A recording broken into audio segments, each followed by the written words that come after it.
গত আগামী 9 সেপ্টেম্বর আমাদের ঢাকা বিশ্ববিদ্যালয়ের যে সেন্ট্রাল ইউনিয়ন ইলেকশন সেটা কিন্তু হওয়ার কথা ছিল এবং আমরা যারা প্রার্থীরা আছি ঢাকা ইউনিভার্সিটির প্রায় 1200 অ্যারাউন্ড হচ্ছে প্রার্থী এবার এই ইলেকশনে অংশগ্রহণ করছে এবং আমরা সবাই কিন্তু আমাদের মতো করে প্রচারণা করছিলাম। এখন বিকাল 4:30 বাজে আমাদের যে প্যানেল স্বতন্ত্র শিক্ষার্থী ঐক্য তাদের পক্ষ থেকে আমাদের নির্বাচনী ইশতেহার ঘোষণা করার কথা ছিল।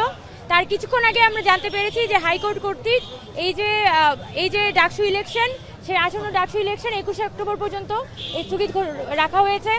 আমরা আমাদের প্যানেলের সাথে ডিসকাশন করে এই ডাকসু ইলেকশন নিয়ে আমাদের যে প্যানেল প্রতিক্রিয়া সেটা কিছুক্ষণের পরেই সংবাদ সম্মেলন করে আমরা জানাবো। আমরা এই বিষয়ে আমাদের যে প্যানেল ডিসকাশন সেটা এখনো পর্যন্ত হয়নি, তাই প্যানেলে আলাপ এখনই করতে পারছি না। আমি শুধু শর্টে যেটা বলতে পারি সে সবার মধ্যে কিন্তু স্টুডেন্টদের মধ্যে প্রার্থীদের মধ্যে কিন্তু একটা উৎসব মুখর পরিবেশ ছিল। সবাই কিন্তু আসলে নির্বাচনটা চাচ্ছিল, যেহেতু 6 বছর পর এখানে ইলেকশন হচ্ছে সকলের মধ্যে কিন্তু একটা আশা আকাঙ্ক্ষা ছিল যে এবার একটা ফ্রি অ্যান্ড ফেয়ার ইলেকশনের মাধ্যমে আমরা একটা নতুন নির্বাচিত প্রতিনিধিকে পাবো। কিন্তু এটার পর যখন আমরা হঠাৎ করে শুনতে পারছি যে এভাবে হাইকোর্ট কর্তৃক নির্বাচন স্থগিত করা হয়েছে, আমরা আদালতের প্রতি সবাই শ্রদ্ধাশীল, আমরা আদালতের রায়ের প্রতি শ্রদ্ধাশীল। তবে একই সাথে বলতে চাই যে আমাদের যারা ছাত্ররা আছে তারা সকলে কিন্তু ডাকসু 9 সেপ্টেম্বরেই চায়।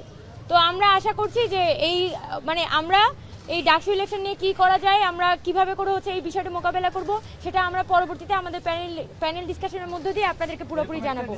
শিক্ষার্থী এবং প্রার্থীদের মনোবল ভেঙে যায় কিনা এটা তো বলতেই হয় যে যেহেতু গত 5 আগস্টের পর থেকে ডাকসু ইলেকশনে একটা রব উঠেছিল চারদিকে এবং আমাদের শিক্ষার্থীদের মধ্যে কিন্তু একটা আশঙ্কা ছিল যে গত বছরের ডিসেম্বরের মধ্যে ডাকসু ইলেকশন হয়ে যাবে। সেটা কিন্তু সময় গড়াতে আজকে এই সেপ্টেম্বর মাসে আমরা এই ডাকসু ইলেকশনটা ফাইনালি আমাদের হতে যাচ্ছিল।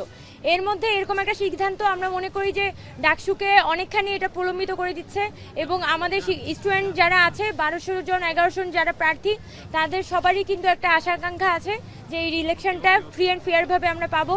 তো যখন আমরা এই ধরনের একটা সিদ্ধান্ত পাচ্ছি যে ইলেকশনটা ঝুলে যেতে পারে তখন আমাদের মধ্যে কিন্তু এক ধরনের একটা আশঙ্কা কাজ করছে। এটা নিয়ে এখন বলতে পারছি না।